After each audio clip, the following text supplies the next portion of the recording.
সম্পর্কের শুরুতে মানুষ জুড়তে চাওয়ার জন্য অনেক আগ্রহ প্রকাশ করে, সম্পর্কে সময় দেয়।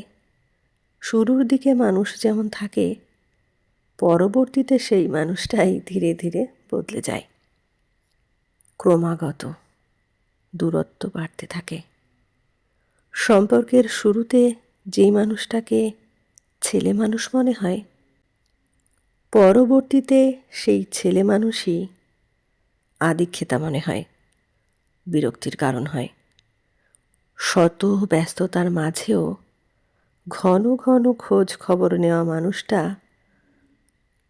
ধীরে ধীরে যোগাযোগ কমাতে থাকে। একজন কারণ খোঁজে, যন্ত্রণায় কুঁকড়ে যায়, আর অন্যজন অজুহাত খোঁজে সম্পর্কে ইতি টানার জন্য, আর অপেক্ষা করে বিচ্ছেদের শেষ প্রহরের। কি অদ্ভুত, তাই না?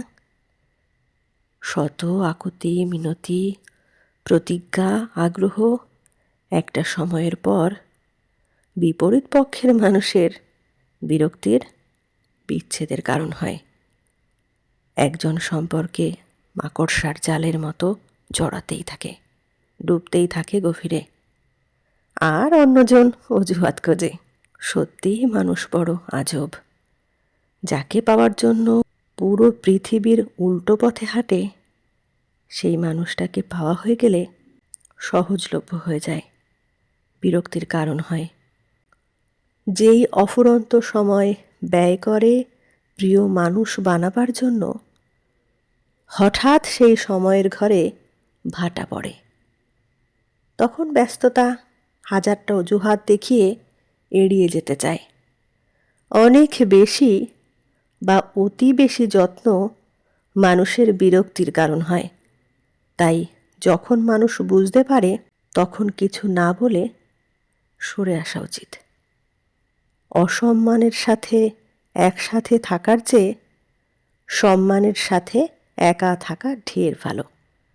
আত্মসম্মানে আঘাত লাগলে সেখানে থাকা মানে নিজেকে অসম্মান করা। আর যে নিজেকে সম্মান করতে পারে না, তেমন মানুষ কি মানুষের মধ্যে পড়ে? তাই কেউ এড়িয়ে যেতে চাইলে অবশ্যই তাকে ছেড়ে দেওয়া উচিত। কারণ যে চলে যায়, সে মানসিকভাবে আগে থেকেই চলে যায়। তারপর মানসিকভাবে বিপরীত পক্ষের মানুষকে প্রস্তুত করে সঠিক সময়ে বোঝানোর জন্য। বুদ্ধিমান মানুষ সব সময় বলে কয়ে যায় না, তারা আচরণে বোঝায়।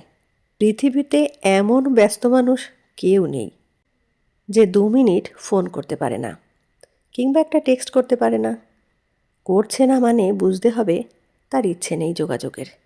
এই সহজ হিসেবটা বুঝতে কারোর কিছু মাস, বছর, আবার কারো গোটা একটা জীবন অতিবাহিত হয়ে যায়। আমার নিজের লেখা কবিতা কেমন লাগলো অবশ্যই কমেন্টে জানাবেন। ভালো লাগলে লাইক, কমেন্ট, শেয়ার করবেন। চ্যানেলটিতে নতুন হয়ে থাকলে চ্যানেলটি সাবস্ক্রাইব করে অল নোটিফিকেশান অন করে বেল আইকন প্রেস করবেন সবার আগে নোটিফিকেশান পেতে। ধন্যবাদ।